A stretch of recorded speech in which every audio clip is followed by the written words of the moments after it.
Okay, folks, I'll make a video on dragon attacks. What's the best way to dragon attack?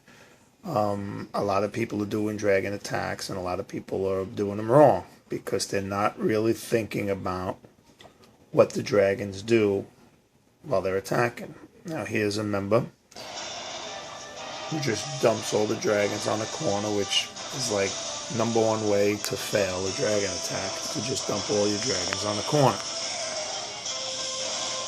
Why? Let me explain that. Okay. First, let me lower the sound so you can hear me better. Okay, so you drop all your dragons in the corner and they kill the clan castle troops, and now they move in. They kill a couple targets. And then they spread out because the targets, you see the targets? After he kills this target, he's going to go to the next one, and he's going to go to the next one. So what happens is you start it with a ball of 10 dragons, but as they move in, they get wider, and by the time they get to the middle of the base, you've got the widest line of dragons you ever saw.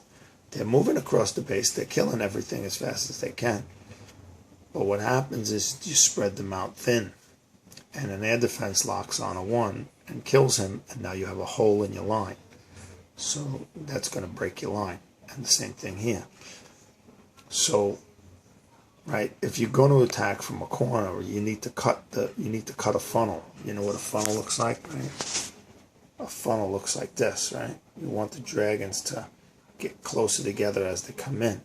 And the only way to do that is to eliminate the targets here and here, which forces the dragons to chase targets in the shape of the funnel.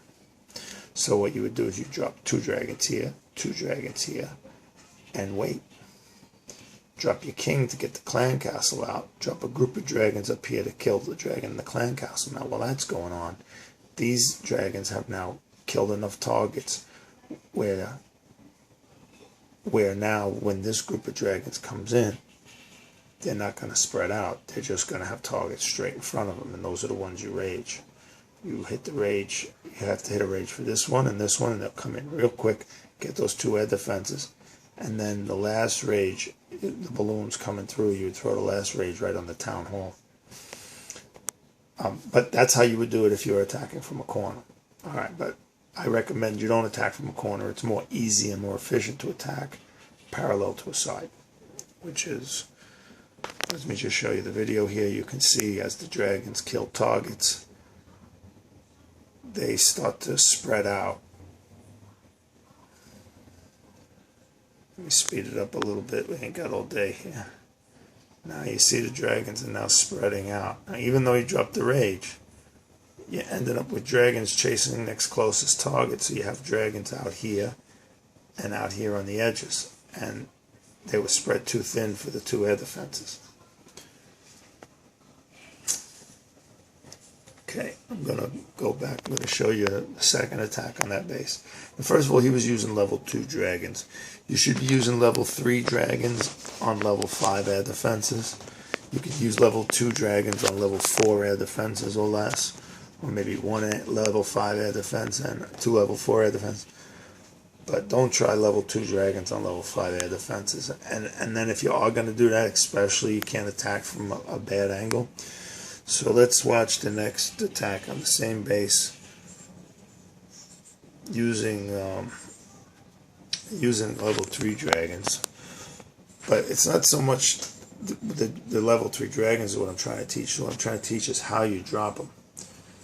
You see, I got to get to this air defense as fast as possible. So I want to kill as many targets as I can that are going to deter me from getting to that air defense. Now over here I don't have no air defense, so 2 dragons and a poison will kill that dragon, and the king over here gets rid of some of the buildings. Now this dragon here on the side, his job is to just keep killing targets over here, which keeps this group of dragons going straight down the center. Right? And the same thing here, those 2 that killed the clan castle dragon are going to end up killing dragon targets on the side. So I have a group of dragons dead center that stay dead center because there's no targets for them to veer off to the sides. And I rage everything to get the air defenses as fast as possible.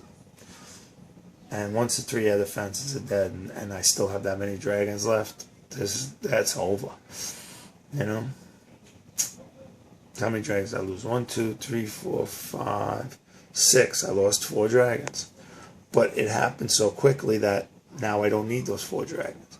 But if you lose 4 dragons before you breathe in on the air defenses, chances are you ain't going to have enough dragons left after. If you do get all the air defenses, you're not going to have enough left over to clean up. So the pattern I dropped in was a way that, king over here, because an air defense doesn't shoot at the king, and eat away some of these targets, so that when I dropped my main group, there was no targets here for them to say, kill a target, go to the side, kill a target, go to the side. They couldn't spread out. They stayed funneled. They stayed in between my 2 fingers. They stayed there. And that's what made it all happen. Okay. That's why I say never attack from a corner. Always drop your dragons on the 2 corners first. If there's builders' huts, I want you to drop a dragon on each builder's hut. Start the attack on the builder's hut. Let the dragons move in. This way, as you work across the base, you never have to go back to get a dragon builder's hut because you can run out of time. Okay, that's all.